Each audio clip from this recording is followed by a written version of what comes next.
What's the worst nightmare you ever had? Story 1. One of the worst nightmares I ever had was when I found myself lost in a dark forest. It was so quiet, and I couldn't see anything. I felt scared and alone. Suddenly, I heard strange noises around me, and I started running, but I kept tripping over branches and falling. I wanted to wake up so badly, but I just couldn't. When I finally did wake up, I felt so relieved to be in my bed, safe and sound. It took me a while to fall back asleep after that. Story 2. I live alone and heard someone in my house. Lots of noise, slamming doors, talking and walking loudly, the opposite of stealth. I had no idea if I was awake or not, if I was being robbed or about to die or worse. Story 3. I had a dream when I was 15-ish, after my Nan had passed away. She was sitting in a chair outside. I ran over to her and ran around to the front of her, and every time I tried to see her face, she kept rotating in her chair so I couldn't look at her. I didn't go to the hospital when she died. She was already gone when my mom called me, and I was afraid. All I could think was she was disappointed in me not seeing her then, and now I wasn't allowed to see her. Another one was shortly after we had to put one of our dogs to sleep at the vet after she shattered her hip and thigh. I had a dream she was in. Our backyard stood up like a person and had clearly been shot in the face, very mangled. And she said, "Why did you do this to me? That shoot fudged me up." Answer: oh, don't beat yourself up over these. I think it sounds like you have a wildly guilty conscience that manifests in your dream world. I have a suspicion that you think about unfinished business while you're trying to sleep at night, like things that you wish you could have done differently. I find that the things we think about right before going to sleep can shape our dreams sometimes. If I'm going through some dark things in life, I try really hard to think of positive things before going to sleep. Otherwise, I have nightmares like this as well, or rather just dream about unpleasant things I'd rather not dream about. Story 4. I had a nightmare a few months ago that went like this. I was on a cruise. I've never been on a cruise. With my family. Not really my family, but in the dream context was my family. My mother and father were having a multitude of issues because my father had been cheating.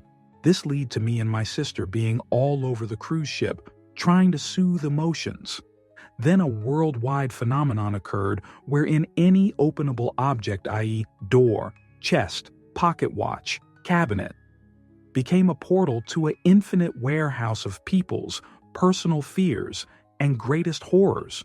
This led to a cascade of different survival circumstances on the cruise ship, where I learned the rules of this horror-infested reality a little further.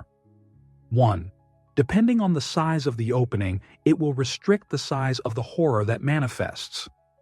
2. The scope of the horrors is limited to what they are physically capable of. Some have superpowers, but they are never on an excessive scale of power like reality manipulation. 3. It's not every time something is open that it manifests a portal. 4. It is dependent on who actually opens it. Whoever opens something, it will be a horror specific to them. 5. Triggering something opening intentionally is the same as opening it, as in direct action such as pressing a button. So, automatic doors or objects that open themselves cannot manifest a portal. 6. Some people's manifested fears can be friendly or non-harmful. One woman's horror was their pseudo-revived child, who the sight of just immediately made the woman go feral, hysterical, and tragic end. The pseudo-child joined us in our efforts to survive. Never learned what was up with that. 7. If someone walked into the portal, nothing would manifest. After myriad escapades of survival on the cruise ship, I end up falling overboard into the ocean, which for some strange reason has a multitude of large versions, the scale of the cruise ship and smaller, of objects floating about in it. like children's toy blocks, rotary phones, couches, and dollhouses. While swimming around in the ocean, I realize I am likely to drown before finding any kind of safety. I make the impossible choice to swim up to one of the life-size floating dollhouses, and then open a door and slipping into the horror warehouse to escape the ocean. This place was infinite, a type of pitch-black darkness that it made no sense that I was able to see what was near me. Shelves extended up into the heavens with myriad objects and monsters resting on them. Doors of infinite variable shapes would open up next to shelves in the distance above me. I wandered for a long time in the warehouse, just looking at stuff. They wouldn't come off the shelves. Some of the few objects on the shelves I was actually able to pick up and use. Ended up needing to eat some weird things. Eventually, something started chasing me. Ran from it. Didn't know what it was. Ran for a long time. This was the fuzziest part of the dream. Eventually, I was so panicked, for a reason I couldn't explain, that I was starting to look for a way out. Any way out. I stumbled onto something on one of the bottom shelves that said Tragic End Chair on it, jumped into it, and it manifested as some kind of slapstick tragic in-booth AI that offered a multitude of ways to commit tragic end, like if Who Framed Roger Rabbit was a physically manifested cartoon tragic end electric chair. I considered my options for a moment before I suddenly heard the sound of the thing that had been chasing me in the distance. I panicked and threw my hand forward for the chair to eliminate me. Any way it could. It complied and simply strapped the electrocution cap to my scalp before screwing into my skull and then just snapping my neck. It snapped my neck in such a way that I was finally able to see the thing that had been chasing me the whole time. It was a giant robot monstrosity that was like if Dr. Octopus's arms were actually tangled up cords for a server farm. At the end of a lot of the arms were the severed heads of my family, in dream context, crying and judging me for eliminate myself. I woke up, heart calm, no fear, physically not reacting to dying in the dream. Unlike every other time I have ever died while dreaming, I was calm when I woke up. Story 5. I get night terrors and sleep paralysis. One night there was a shadowy entity literally ripping my family to shreds. I knew it wasn't real and tried screaming myself awake, but my husband had to shake me awake. Story 6. It was the ones I'd get several times a day for the week or two post-surgery when I was taking opioid pain meds. It got to be that I dreaded falling asleep because I knew it'd be awake again in a couple hours, drenched in sweat, having just had some terrible heart-pounding nightmare. Answer: I'm going through kratom, basically an opioid, withdrawal and had really weird and unsettling dreams last night. I don't remember them clearly to describe in detail, but I kept having a repeating dream where it felt like the world around me was glitching. I'd be in one place, then look away for a second, and next thing I know, I'd be in some random stranger's house with people yelling at me and asking how I got there. It felt like I was going insane. So apparently, not taking opioids can cause bad dreams too, lol. Story 7. Normally, when I dream, I am able to reason in my head. Like, if I'm dreaming, a friend says something, I can go, nah, she wouldn't say that. And often I even lucid dream. So if I'm having a nightmare, I can fight back. Another feature is that everything kinda looks different. Like, even if I'm at my job, I'm in this recurring other office that I keep dreaming I work in. Like, the aesthetics of everything is different, but always the same. Like a dream world where everything correlates to the real world. Anyway, this time I was in my real world, walking briskly from the bus stop to my apartment. It's nighttime. The air feels unsafe. I have this off feeling like you sometimes have at night. And then I hear panting behind me. So I speed up and glance over my shoulder, and there's this man. He's tall and lanky, and his teeth are bright white while his face is black. Like, he's not a black guy, he's a person whose skin has turned black, like charcoal or black mold. His hair hangs in clumps. He's wearing a puffer jacket and worn-out shoes, like in the old Mickey Mouse cartoons when they would split where the toe of the boot met the sole. I can see his toenails poking out, scraping against the pavement. As soon as I pick up my pace, he lunges forward and then chases me with these pouncing lunges. In no time, my face is planted in the wet grass of the football field, close to my apartment building.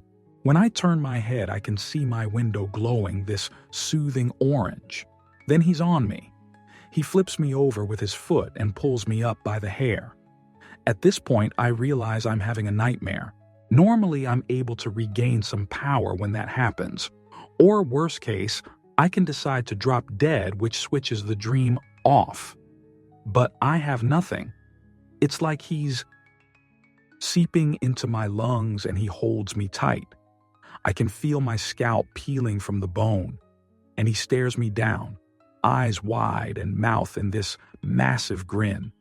And he goes, in an awful, guttural voice, which I guess is me screaming in my sleep, "You think I'll violation you?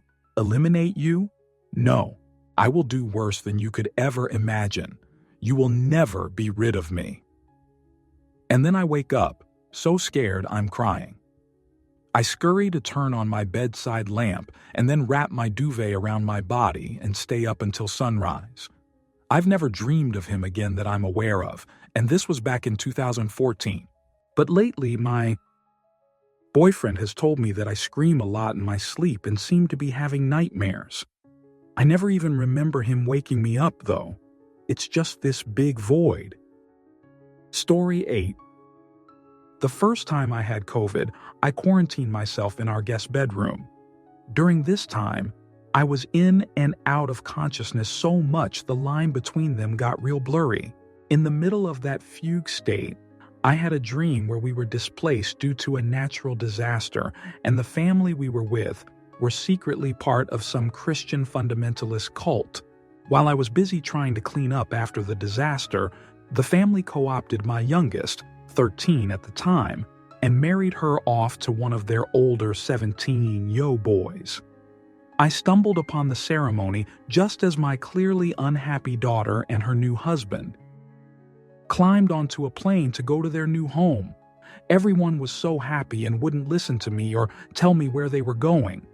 With the blurred consciousness and the vividness of a fever dream, it all felt so real. I really thought I lost my daughter forever behind the walls of a secretive cult. I now dislike going in that room, and I refuse to sleep in it for any reason. I now sleep on a couch right outside that room whenever sleeping in my bed is not in the cards. That room is like my Raven home. Story 9. Cool question I had this years ago, but it actually did scare the MFing crap out of me, not literally. In the dream, I was on a street, and something like a bank robbery was going on. There were several men armed to the teeth, probably like one news story from years ago where the bank robbers had full-body armor, assault rifles, armor-piercing bullets, etc. So I took cover behind a car on the street, and there was a police officer there as well, ducked behind the same car. So, it's this weird dream feeling. I wasn't concerned at all. You know how that goes in a dream.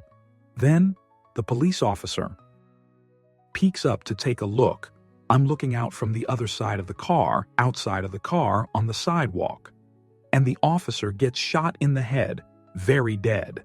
And two of the gunmen are walking towards me.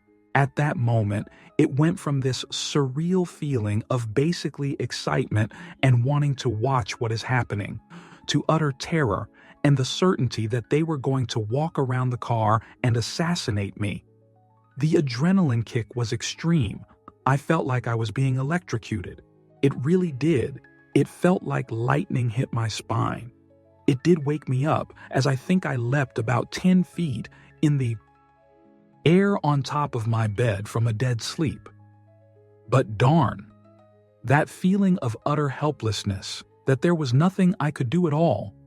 I remember looking around, like find something I can throw at them.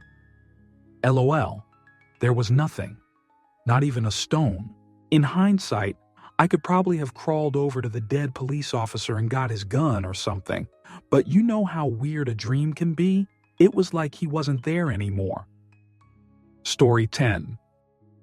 In 2020, my middle-aged older brother shot himself in a hotel room. We had no warning and no way to help. In the middle of the pandemic, it was devastating to me and my entire family. Most nights for the past 4 years, I have dreamed that I am with him when he does it, either in person, on the phone, or on a Zoom call. I beg and plead and offer all of the resources I know and have to offer. I tell him about the pain he'll cause, about how it will send his daughter into a spiral, about the grief and anguish we will all suffer, that he can get help, that I will help him, that everyone loves him. It never matters. Each night in my dream, he still goes through with it. Sometimes I can see it. Sometimes I just hear it. Sometimes I feel the warm spray on my arms or face and wake up suddenly. In all that time, I've had 2 dreams where my brother and I are talking in a house that doesn't belong to either of us. He is not trying to eliminate himself, and I am not trying to stop him. We are just talking, having a conversation like adults and brothers. And those have been so sad and beautiful. Therapy and my job have helped me mitigate the other effects of this unexpected trauma, but the dreams don't stop. I suspect they will eventually, and I wonder if I'll miss them, because then I'll never get to talk with my brother ever again. Story 11. One really vivid one from the other day that I remember perfectly. For some reason, I was in a large group and we were split into 2 halves to do a morning and an afternoon activity with lunch in between.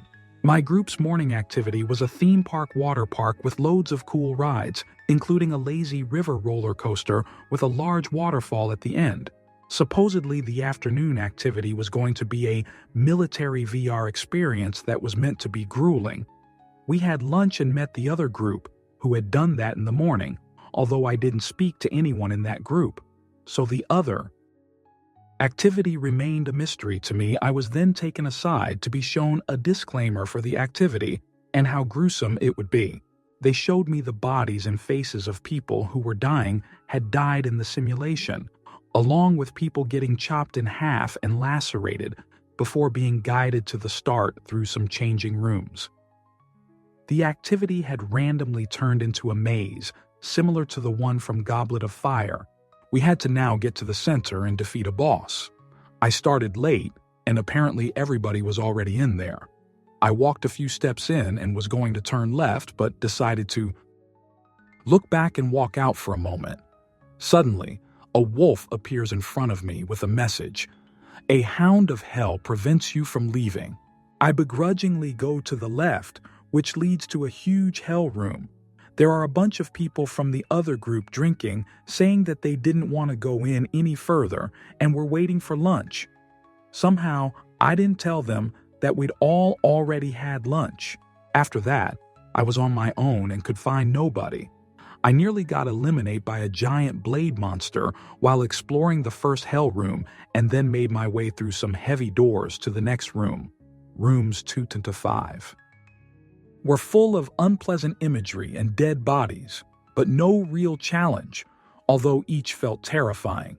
In room 6, there was a sick, dying man in a stone coffin, and supposedly my job was to take a sword and cut off his gangrenous arm, which I begrudgingly did. This was to get me ready for what was coming, and then my alarm went off. Story 12. I have a recurring nightmare of a hacker taking control of my computer and locking me out of it, and putting a bunch of adult content and spam and junk all over it. And when I try to restart it in safe mode to wipe the computer, he's taken over the BIOS as well and taunts me, and there's nothing I can do. Story 13. sitting on a stone wall at the edge of a large clearing, looking at the stars. I hear something in front of me, somewhat far off. As I peer forward into the darkness, I see footprints in the grass getting closer and closer. Right as I try and cry out, I feel invisible, strangling hands on my neck and wake up. I had that dream once almost 30 years ago and can still picture it in my mind. Story 14. I have a concerning amount of dreams about being R-worded. I've never had anything even remotely similar happen in real life, so I don't know why it's a recurring theme in my dreams. The dreams are terrifying and I really want to know why they are happening so often. Story 15. A week non-stop of being stuck on theme park rides, having to get out and escape. Sometimes it's a claustrophobic tunnel that I couldn't go anywhere but forward with flashing red lights and a stereotypical Satan. Others, it was just walking down the ride track hiding from various objects and things. One time, it was an indoor roller coaster that I didn't want to get on, but I was stuck and knew it was a nightmare but couldn't escape. The coaster continued down the claustrophobic tunnel and had flashing red lights, and I couldn't bring myself to wake up. Mind you, this entire week I wasn't able to wake up, so out of fear I tried stopping myself from sleeping, only to inevitably fall asleep out of exhaustion. Never happened again after that week. Story 16. I was chased by a man wearing a green raincoat, no face, and one of those green mafia hats. The feeling of dread I was having every time he got close had me fearing for my life. It was in a warehouse, and I couldn't get to an exit. Every time I found an exit, I'd turn around and see his no-face-having body trying to reach for me. And as it'd open the exit, it would disappear. I was just running from this thing for so long. I only woke up because I was sweating so much. Story 17. A three-legged dog led me to an area where there was a dissolved corpse of a dog. Standing next to it was my son, whose left arm was dissolved, asking me for help. I touched him, and I began to dissolve. That's when I woke up. Story 18. As a regular, night terror haver LOL. I have been shot, stabbed, and just straight up beat to near passing. The worst one I've ever had was being taken from behind with a knife at my neck. I rarely see the culprit, but sometimes I catch a glimpse, and this was one of those times. Tall, slender figure with black eyes. He slits my throat and runs my pockets while breathing super deep and hard. I'm trying to hold it together, and eventually I jump out of my sleep and scare my fiancé. Typically I can run from things, but this time I was just walking and with no sign at all, and it took me. I still have a fear of what's behind me, both awake and sleep. I remember it so vividly. Story 19. When I was a teenager, 3 nights in a row, I had the same dream. I would say nightmare. There were scenes, like a movie of babies getting eliminated in some way. The ones I remember the most, one where the baby is standing on a stage, and a car crashes through the wall behind him and gets him. Another is there's a baby on the ground playing when 5 or 6 cars fell from the sky on top of him. That shoot had me shook. There were more scenes, but it's been over 20 years now, and I can't remember anymore, thank God. Story 20. I do something unforgivable and then have to live with the consequences. I've had 4 of these, and it's a different unforgivable thing every time. The worst part is that other than my actions, the dream world is normal. Thus, when I wake, there's about 30 seconds to a minute where I still think I really did the thing. Story 21. Went into a creepy house in a dream once and learned about how someone eliminated 46 people in there. The people I was with slowly starting going crazy, and they would come at me with knives. Fortunately, I had a knife too, but I remember feeling the knives cutting through my forearm and nicking my hand a couple times.